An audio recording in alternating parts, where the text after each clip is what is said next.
अस्सलाम वालेकुम, खुश आमदीद कहते हैं आपको दीन इस्लाम चैनल पर। आज हम आगे का टॉपिक डिस्कस करेंगे। हाशिम की पाक दामनी। हाशिम तिजारत के लिए जा रहे थे शाम को। बड़े हसीन थे। मदीने से गुजरे तो एक यहूदी औरत की निगाह पड़ गई तो इसने माथे से पहचान लिया। तो उसने बुराई की दावत दी तो इन्होंने इनकार फरमा दिया। तो वहीं इन्होंने शादी की। फिर शाम तिजारत को गए। वापस लौटे तो यहूदी औरत के पास गए और कहा, तू शादी कर ले, बुराई क्यों करती है?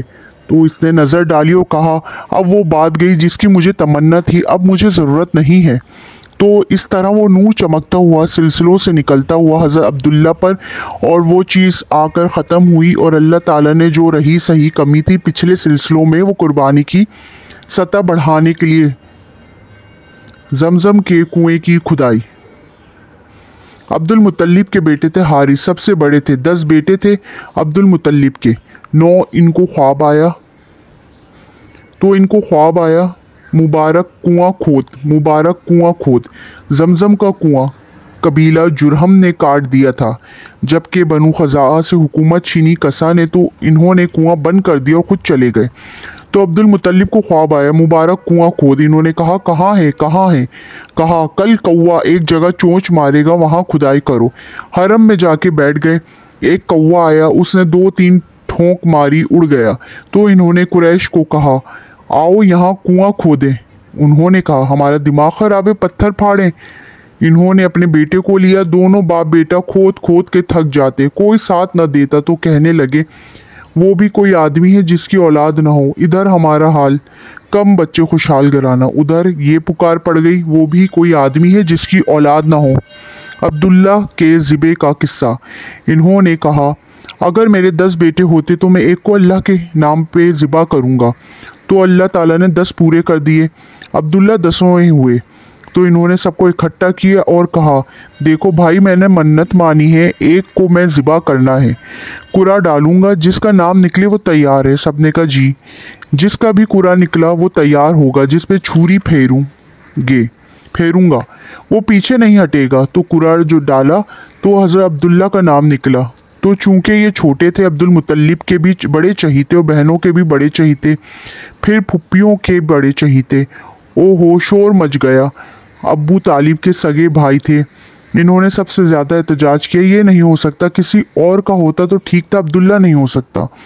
वो कहें, मैं सरदार हूँ, अपनी बात से नहीं टल सकता। जिसका निकला है इसको ज़िबा करूँगा। और सारा अरब इकट्ठा, हंगामा खड़ा। अब्दुल्ला सर झुकाए खड़े, मैं तैयार हूँ, आप मुझे छुरी फेरना चाहें तो मैं तैयार हूँ। तो आखिर बड़े रद्द-व-कत के बाद ये फैसला हुआ कि फ़ला जो का हना है उसके पास पंचायत लेके चलते हैं। वो जो फैसला करेगा आप हम मान लेंगे।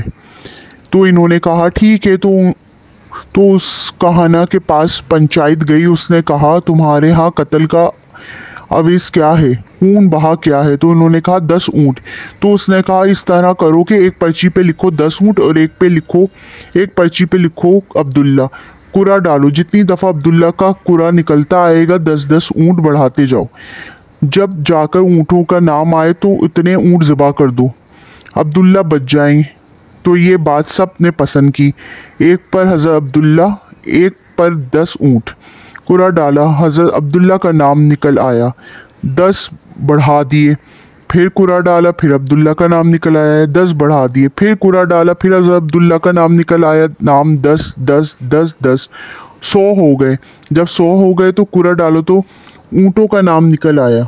सब ने कहा, अल्हम्दुलिल्लाह, ठीक हो गया। कहा, नहीं, मैं दोबारा करूँगा। अब्दुल मुत्तलिब बोले, मैं दोबारा करूँगा।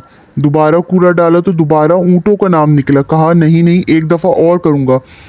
तीसरी दफ़ा ऊँटों का कुरा निकला तो इस तरह 100 ऊँट ज़िबा किए गए। हज़रत अब्दुल्ला की जान बच गई और उसके बाद अरब में खून की कीमत 100 ऊँट करार दे दी गई। इसलिए आप सल्लल्लाहु अलैहि वसल्लम ने इरशाद फरमाया, मैं 2 ज़बी का बेटा हूँ, इस्माइल ज़बीउल्लाह, अब्दुल्ला ज़बीउल्लाह। मैं 2 ज़बी का बेटा हूँ। ये इज़्ज़त शराफत अल्लाह ताला ने आप सल्लल्लाहु अलैहि वसल्लम के लिए अता फरमाई। अब आप ये गौर फरमाएं, जिस रब ने 10,000 साल की तारीख अंधेर माजी में, जबकि ये सब दरीचे बंद किया होने टूट के बिखर गए, लेकिन आप सल्लल्लाहु अलैहि वसल्लम की तरफ जो खिड़की खुली है अल्लाह ताला ने इसको सलामत रखा, रोशन रखा। और हज़रत आदम अलैहिस्सलाम को अगर कोई देखना चाहे तो ये एक नूर की लड़ी नज़र आ रही है, जिसमें जाके आखिर में आके ये मोती निकलता और ये हीरा वजूद में आता है। अब तक के लिए इतना ही। इंशाअल्लाह अगले सेशन में हम रसूलुल्लाह सल्लल्लाहु अलैहि वसल्लम का सरापे मुबारक इसको आपसे शेयर करेंगे इंशाअल्लाह ताला। ज़िंदगी रही, तब तक के लिए अल्लाह हाफ़िज़।